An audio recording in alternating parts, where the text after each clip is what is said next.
और काशी में गंगा नदी के बीच नाव पर इफ्तार पार्टी करने के मामले में बड़ा खुलासा हुआ।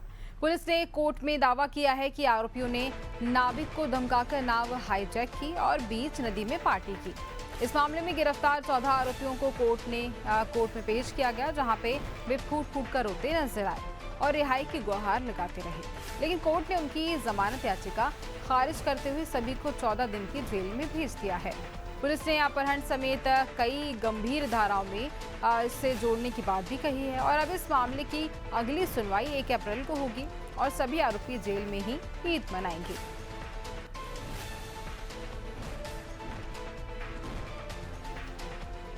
तो देखिए, जो मामला अभी कुछ दिन पहले सामने आया था, जो वीडियो हमने देखा था कि गंगा नदी के बीचों बीच इफ्तार करते कुछ लोग नजर आ रहे थे और उसके बाद फिर अवशेष मांस के वहे उस पवित्र नदी में फेंकते हुए नजर आ रहे थे। इसी पर ज्यादा जानकारी लेंगे, सहयोगी जया सिंह हमारे साथ जुड़ रही हैं। जया, जो वीडियो इफ्तार करने वाले कुछ लोगों का वायरल हुआ था, अब उसी पर बड़ी कार्रवाई की गई, उन सभी आरोपियों को जेल भेज दिया गया। देखिए, सबसे बड़ी बात है कि जिस तरीके से लगातार काशी में नाव पे बैठ के और जिस तरीके से इफ्तार पार्टी की गई, उसके बाद तमाम हिंदू संगठन हो या राजनीतिक पार्टियां हो, उससे कहीं ना कहीं आपत्ति जाहिर की जो हिंदूवादी संगठन से जुड़ी है। हालांकि सरकार के भी कई मंत्री हैं जिससे आपत्ति जाहिर की, लेकिन इसको लेकर सियासत तक तेज हो गई। अब तो और ज्यादा हो गया, क्योंकि लगातार जिस तरीके से कोर्ट में कल पेश किया गया था, इसके बाद उसमें से 5 आरोपी थे। 14 आरोपियों में से 5 आरोपी तुरंत वहीं पे घुटने पे टेक करके बैठ गए, उनसे माफी मांगने लगे जज से और कहने लगे कि मुझे माफ कर दीजिए, ईद का त्योहार है, मुझे ईद मनाना है, ये हमारी गलती थी। कान पकड़ के माफी मांगा। कुछ लोग वहां पे रोने भी लगे थे, ऐसा सरकारी अधिवक्ता का भी कहना है। लेकिन सबसे बड़ी बात है कि इस तरीके के जिस तरीके से सारी घटनाक्रम को अंजाम दिया गया, इसमें काशी की पुलिस को अगर सुनेंगे आप, तो काशी पुलिस का पक्ष ये है कि इफ्तार पार्टी करना ठीक है, उन्होंने किया, मगर नाविक को धमकाना और नाविक को अपहरण करके पार्टी करना और उसके बाद फोटो को शेयर करना कहीं ना कहीं आस्था को भी प्रभावित करने की कोशिश की गई थी।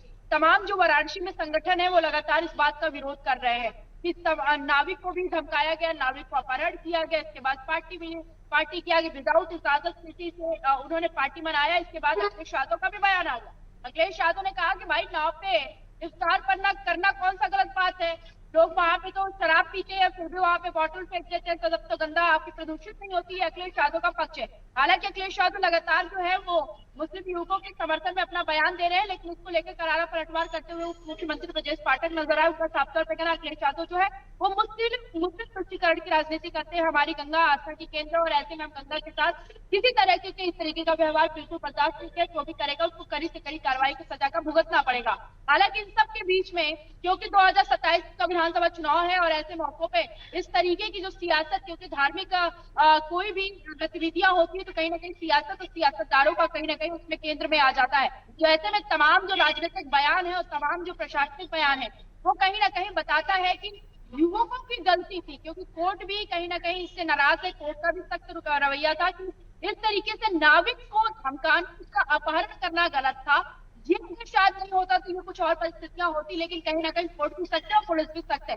पुलिस का साफ तौर पे ये बयान है, पुलिस का कहना है कि नाविक खुद प्रताड़ित हुआ, खुद उसको धमकाया गया, उसको अपहरण किया गया, फिर इसके बाद जाके वहां पे इफ्तार पार्टी की गया और इसके बाद फोटो शेयर करके ना दिलेरी पना दिखाने की कोशिश की गई। तो उसको लेकर तमाम अभी गतिविधियां चल रही है और ऐसे में लगातार राजनीतिक बयान और राजनीतिक बयान जिस तरीके से आ रहे, वो कहीं ना कहीं बताता है कि मुद्दा अभी बहुत बड़ा होने वाला है, क्योंकि अभी भी इस पे रोकथाम लगने की कोई भी उम्मीद नहीं नजर आ रही, क्योंकि अभी 1 अप्रैल को फिर सुनवाई होगा।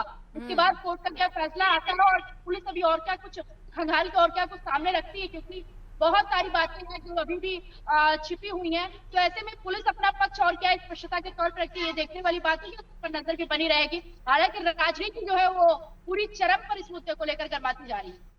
बिल्कुल, और देखिए अब अगला मामला क्या होने वाला है ये 1 अप्रैल को ही सामने आएगा, क्योंकि अगली सुनवाई 1 अप्रैल को होने वाली है। खैर जया, तमाम जानकारी के लिए बहुत धन्यवाद आपका।